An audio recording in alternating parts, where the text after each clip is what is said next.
Hi all. இந்த வீடியோவில் நான் சவுதி அரேபியாவில் இருந்து இன்னொரு கண்ட்ரிக்கு வந்து ட்ராவல் பண்ணியிருந்தேன். அந்த கண்ட்ரி நான் எங்கே போயிருந்தேன்றது ஆல்ரெடி நீங்கள் ஷார்ட்ஸில் பார்த்துருந்தா தெரிஞ்சிருக்கும். ஸோ அதுக்கு தேவையான ஸ்டெப்ஸ் எல்லாம் நான் பேக் பண்ணிகிட்டு இருந்தேன். நான் எப்படி பேக் பண்ணுவேன், எந்த மாதிரி வந்து ட்ரிப்புக்கெலாம் வந்து எல்லா எசென்ஷியல் திங்ஸையும் எடுப்பேன் அப்படின்றத உங்களுக்கு இந்த வீடியோவில் நான் ஷேர் பண்ணியிருக்கேன். ஸோ தட் உங்களுக்கும் இது யூஸ்ஃபுல்லாக இருக்கும் அப்படின்னு நான் நம்புகிறேன். பாப்பாவை பொறுத்த வரைக்கும் அவளோட சின்ன வயசுலேருந்தே வெளியில் எந்த சாப்பாடுமே சாப்பிட முடியாது. அப்படி சாப்பிட்டாலே அவளுக்கு அது ரொம்ப செட் ஆகாமல் போய் ஹாஸ்பிட்டலைஸ் ஆயிடுவா.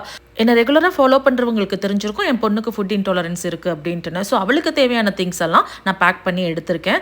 இந்தியாவிலேருந்து ஒவ்வொரு டைம் ஃப்ளைட்டில் வரும்போதும் சரி, இங்கேருந்து திருப்பி இந்தியாவுக்கு வெக்கேஷன் போகும்போதும் சரி, எங்கேனாலுமே நான் வந்து ஃபுல்லாகவே என்டையர்லி பேக் பண்ணி தான் எடுத்துகிட்டு போவேன். இந்தியாவில் மட்டும் ட்வைஸ் வந்து நாங்கள் ஒரு ட்ரிப் போயிருந்தப்போ வந்து லக்கிலி அவளுக்கு வந்து அங்கே சாப்பாடு ஒத்துக்குச்சு. அண்ட் அங்கே வந்து நான் எதுவுமே கொண்டு போனதை குக் பண்ணலை. அந்த பாண்டிச்சேரி ட்ரிப்பும் கேரளா ட்ரிப்பும் தவிர்த்து நான் எல்லா இடத்துக்குமே அவளுக்கு சமைச்சு தான் நான் வந்து எடுத்துகிட்டு போயிருக்கேன். ஸோ அவளுக்கு வந்து ரொம்ப மினிமல் இன்கிரியன்ஸ் தான். டெய்லி வந்து பாசிப்பருப்பு மட்டும்தான் அவளால் சாப்பாட்டில் வந்து எடுத்துக்க முடியும். ஸோ பாசிப்பருப்பு அண்ட் வந்து ஹிமாலயன் பிங்க் சால்ட் தான் அவளுக்கு ரெகுலராகவே யூஸ் பண்ணுவேன். அம்மாவோட மசால் பொடி வந்து எப்பயாவது ஒன்ஸ் இன் அ வைல் வந்து அவளுக்கு வந்து நான் யூஸ் பண்ணுவேன். பட் மோஸ்ட்லி வந்து அதையும் அவாய்ட் பண்ணிடுவேன். சோம்புத்தூள், சீரகத்தூள், மல்லித்தூள், வெந்தயம் இதுதான் ரெகுலராக அவளுக்கு யூஸ் பண்ணுற மசாலா ஐட்டம்ஸ். ஸ்பைஸே இல்லாமல் சோம்புத்தூள், சீரகத்தூள், மல்லித்தூள் வச்சு மட்டும்தான் அவளுக்கு எல்லாமே நான் வந்து செய்வேன். எல்லா ரெசிபியுமே இந்த 3 இன்க்ரீடியன்ட்ஸ் மட்டும்தான் வச்சு செய்வேன். வேறு எந்த மசாலாவும் அவளுக்கு ஆட் பண்ண மாட்டேன். ஸோ அப்போ தான் அவளுக்கு வந்து ஃபுட் வந்து செட் ஆகும். ஸோ உங்கள் குழந்தைக்கும் இந்த மாதிரி பேக் பண்ணுறீங்க அப்படின்னா இந்த மாதிரி ஸ்மால் பவுச்சஸில் வந்து பேக் பண்ணிவிட்டு அதை வந்து ஓவராலாக திருப்பி ஏதாவது ஒரு கவரில் வந்து பேக் பண்ணிக்கிட்டிங்கன்னா உங்களுக்கு வந்து சப்போஸ் அது பிரேக் ஆனால் கூட அந்த கவர்க்குள்ளேயே வந்து நம்மளுக்கு இருக்கும். ஸோ தட் எடுத்து யூஸ் பண்ணிக்கலாம். அதே மாதிரி புதுசாக ஒரு இடத்துக்கு ட்ராவல் பண்ணும்போது கண்டிப்பாக வந்து அங்கே என்ன நம்மளுக்கு வந்து ஹேண்டியாக கிடைக்கும் அப்படின்றது தெரியாது. நம்ம எடுத்திருக்கிற ஹோட்டல் வந்து அவைலபிள் பக்கத்தில் என்னென்னலாம் இருக்குன்றதும் தெரியாது. குழந்தைங்களுக்கு எங்கே சாப்பிட்டாலும் எதனாலும் செட் ஆகிக்கும் அப்படின்றப்போ நம்மளுக்கு பிரச்சனை இல்லை. இல்லாதப்போ தான் இந்த இதெல்லாம் நம்ம பண்ணணும். செகண்ட் வந்து மெடிசன்ஸ். நம்ம இந்தியாவுக்குள்ளே கூட அட்லீஸ்ட் மெடிசன்ஸ் ஏதாவது மெடிக்கல் ஷாப்பில் போய் வாங்கிக்க முடியும். பட் அப்ராடை பொறுத்த வரைக்கும் ஓவர் த கவுண்டர், அதாவது நம்ம போய் சும்மா நம்மளே கேட்டு மெடிசன்ஸ் வாங்க முடியாது. டாக்டர் ப்ரிஸ்கிரிப்ஷன் கண்டிப்பாக வந்து தேவை. அப்படி இல்லைன்னா நம்மளால் ஒரு மெடிசன் கூட வாங்க முடியாது. டாக்டர் ப்ரிஸ்கிரிப்ஷன் கொடுத்து அந்த ஸ்பெசிஃபிக் ஃபார்மசியில் வாங்கும்போது அவங்க வந்து சீல் வச்சிருவாங்க. ஆல்ரெடி நம்ம வந்து அதை ரிசீவ் பண்ணிட்டோம். ஸோ திருப்பியெல்லாம் காட்டி வாங்கிக்க முடியாது. ஒவ்வொரு டைமே அப்போலோ ஃபார்மசிலேருந்து பல்காக மெடிசின்ஸ் வந்து பாப்பாவுக்கு எடுத்துகிட்டு வந்துடுவோம். பட் இந்த டைம் வந்து கொண்டு வந்ததெல்லாம் முடிஞ்சு போச்சு. என் ஹஸ்பண்டோட ஆஃபீஸ் கொலீக் வந்து இந்தியாவிலேருந்து வராங்க அப்படின்னு சொன்னாங்க. ஸோ அப்போலோ ஃபார்மசியில் வந்து அவங்களுக்கு எல்லாத்தையும் வாங்கிக்க சொல்லி ப்ரிஸ்கிரிப்ஷன் மட்டும் அனுப்பிச்சிட்டோம். அவங்க எல்லாம் வாங்கிட்டாங்க. வாங்கினதுக்கப்புறம் அவங்க பில்லை வந்து எங்கள் கூட ஷேர் பண்ணுவாங்க. அவங்க அக்கௌண்ட்டுக்கு அந்த ஸ்பெசிஃபிக் அமௌண்ட்டை வந்து நாங்கள் வந்து பே பண்ணிடுவோம். ஸோ இங்கே வந்து ஓவர் த கவுண்டர் வந்து பாப்பாவுக்கு ஒவ்வொரு டைமே வந்து டாக்டர்கிட்ட போய் காட்டி தான் வாங்க முடியும். அப்படின்றப்போ அவளுக்கு என்ன மெடிசன்ஸ் கொடுக்கணும் அப்படின்றது தெரிஞ்சதுனால இந்தியாவிலேருந்து நாங்கள் கொண்டு வந்துட்டோம். அது என்னோட கசின் வந்து பீடியாட்ரிக் ஆன்காலஜிஸ்ட். ஸோ அவங்களோட ப்ரிஸ்கிரிப்ஷன் எடுத்துகிட்டு தான் வந்து நான் வந்து கொண்டு வருவேன். பாப்பாவுக்கு தேவையான சாப்பாடு எல்லாத்தையுமே பர்ஃபெக்டாக பேக் பண்ணிவிட்டு ட்ரெஸ் எல்லாமே எடுத்தாச்சு.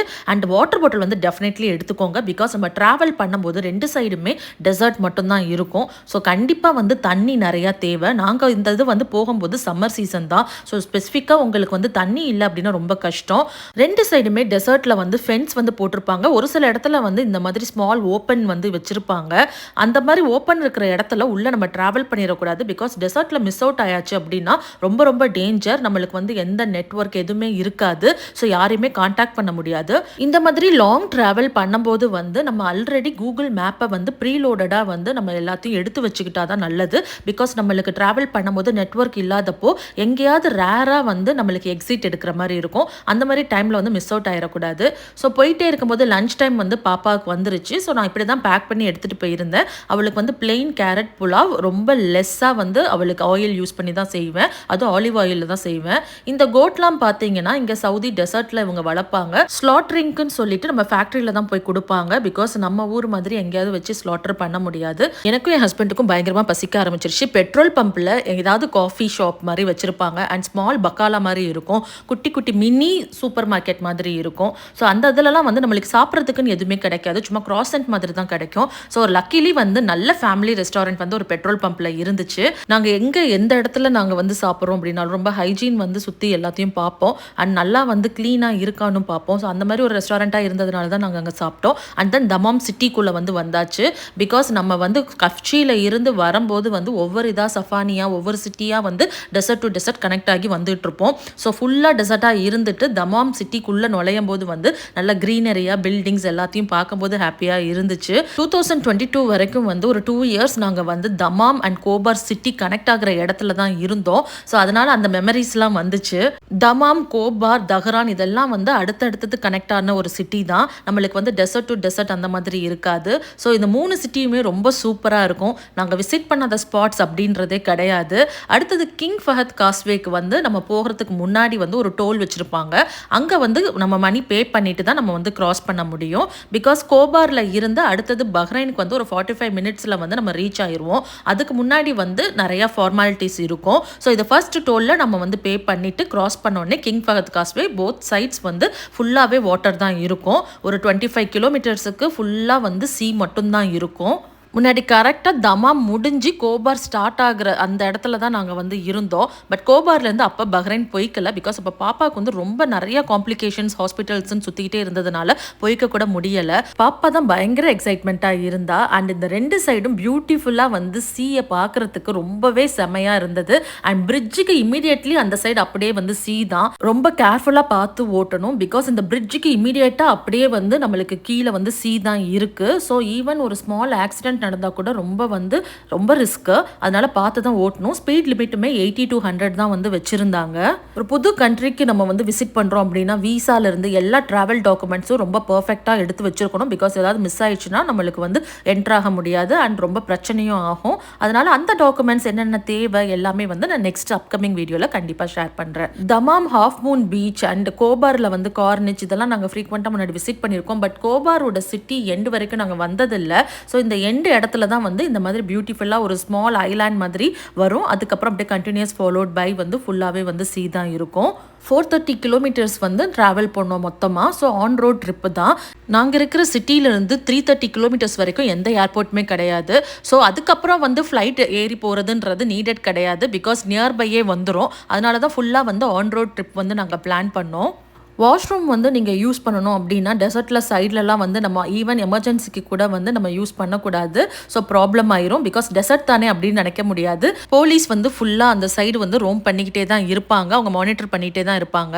100 கிலோமீட்டர்ஸ் ஒன்ஸ் இல்லைனா வந்து 180 கிலோமீட்டர்ஸ் ஒன்ஸ் வந்து பெட்ரோல் பம்ப் வரும். ஸோ அந்த மாதிரி டைமில் தான் வந்து நம்ம வந்து வாஷ்ரூம் யூஸ் பண்ணிக்கணும். அங்கே வந்து வாஷ்ரூம் இருக்கும். இந்த மாதிரி நம்ம டெசர்ட் வழியாக ட்ராவல் பண்ணும்போது எல்லா பெட்ரோல் பம்ப்லேயும் மாஸ்க் இருக்கும். அந்த மாஸ்க்லேயுமே வந்து பாத்ரூம் இருக்கும். அதே மாதிரி பெட்ரோலுமே வந்து அந்த ஸ்பெசிஃபிக் கிலோமீட்டர் வரைக்கும் நம்ம வந்து காலி ஆயிடுச்சுன்னா ரிஸ்க் தான். நம்ம வந்து கேன்லலாம் ஃபில் பண்ணி எடுத்துகிட்டு போக முடியாது.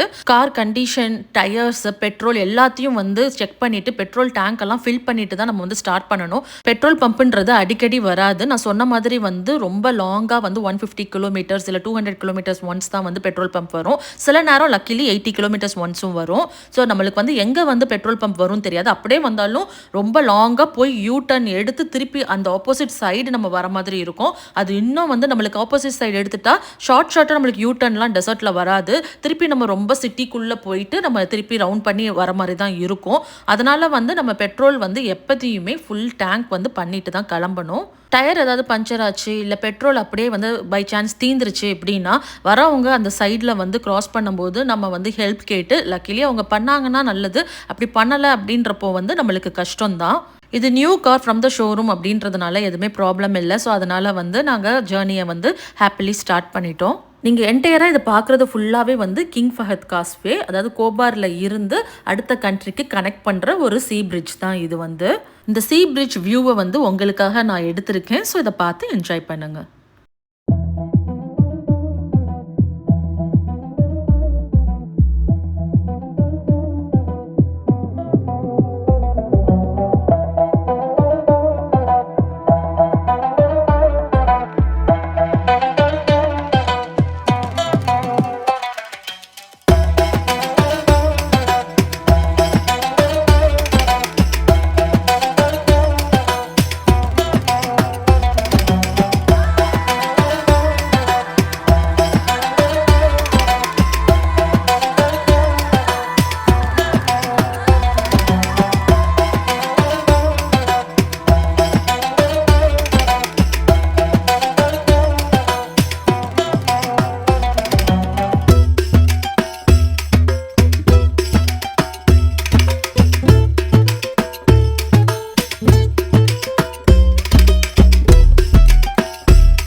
ஸோ சவுதி முடிஞ்சு அடுத்த கண்ட்ரிக்கு வந்து நம்ம என்ட்ரு ஆக போகிறோம். இந்த கல்ஃப் கண்ட்ரிக்கு தான் நாங்கள் வந்து போயிருக்கிறோம். அது எந்த கண்ட்ரி அப்படின்றது நெக்ஸ்ட் வீடியோவில் நான் கண்டிப்பாக ஷேர் பண்ணுறேன். நான் சொன்ன மாதிரி ஆல்ரெடி நீங்கள் ஷார்ட்ஸ் பார்த்துருந்தீங்க அப்படின்னா உங்களுக்கு இது எந்த கண்ட்ரி அப்படின்றது தெரிஞ்சிருக்கும்.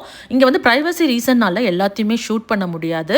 பட் வந்து ஒவ்வொரு ஸ்டேஜஸ் வந்து கிராஸ் பண்ணும்போதும் முடிஞ்ச அளவுக்கு நான் வந்து நெக்ஸ்ட் வீடியோ ஷூட் பண்ணியிருக்கேன். ஸோ உங்களுக்கு என்னென்ன டாக்குமெண்ட்ஸ்லாம் தேவை அப்படின்றது நெக்ஸ்ட் வீடியோவில் நான் கண்டிப்பாக ஷேர் பண்ணுறேன்.